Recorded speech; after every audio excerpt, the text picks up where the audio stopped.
with Kelsey Watts, who is live with the organizers who have been pushing to get this legalized. Kelsey?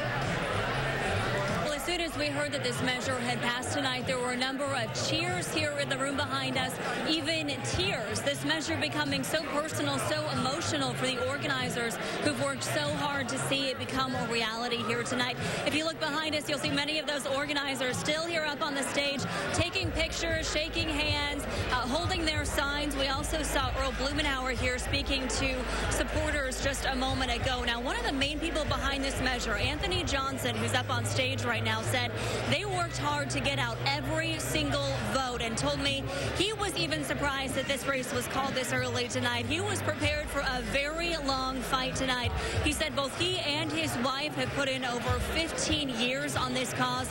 He called Oregon's current policy harmful and said this measure is a smarter, more humane approach. He called this policy one whose time has come. Obviously, a lot of very happy people here tonight who anticipated a yes vote on this measure. Of course, we knew it was going to be close, and supporters here tonight surprised that it did pass by the margin that we've seen tonight. But again, a very, very happy crowd of people here, although there are also many people against this ballot measure, and we're expecting to speak with one of the organizers of the No on 91 campaign coming up in just a few moments. But for now, reporting live in Southeast Portland, Kelsey Watts, Fox 12 Oregon. Okay, Kelsey, a very good night for the folks there. In the past, voters have said no to legalizing marijuana, but not anymore. Recreational marijuana projected to win. Fox 12's Kelsey Watts is at the Yes on 91 campaign party in Southeast Portland.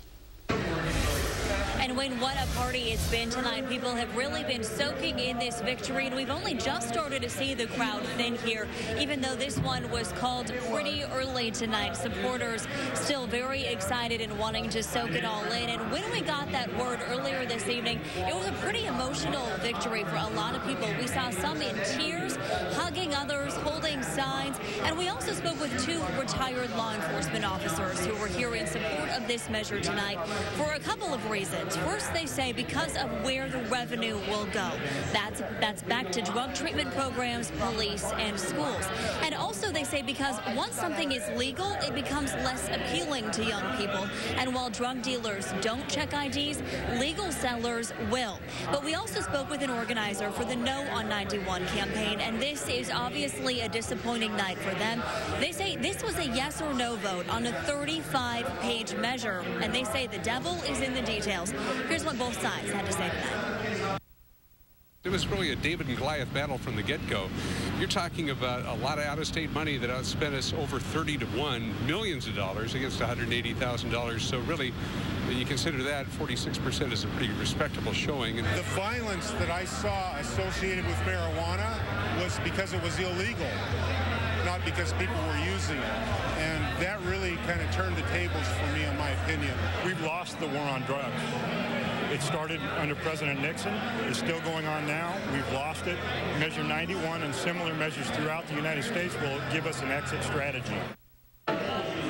Another interesting note here, voters in Alaska are also deciding a similar measure tonight, and people here were cheering, looking up those results online. It appears to be passing in that state as well. And if that holds true tonight, the number of states in which marijuana is a legalized commercial industry will have doubled here on this election night. Reporting live in Southeast Portland, I'm Kelsey Watts, Fox 12 Oregon.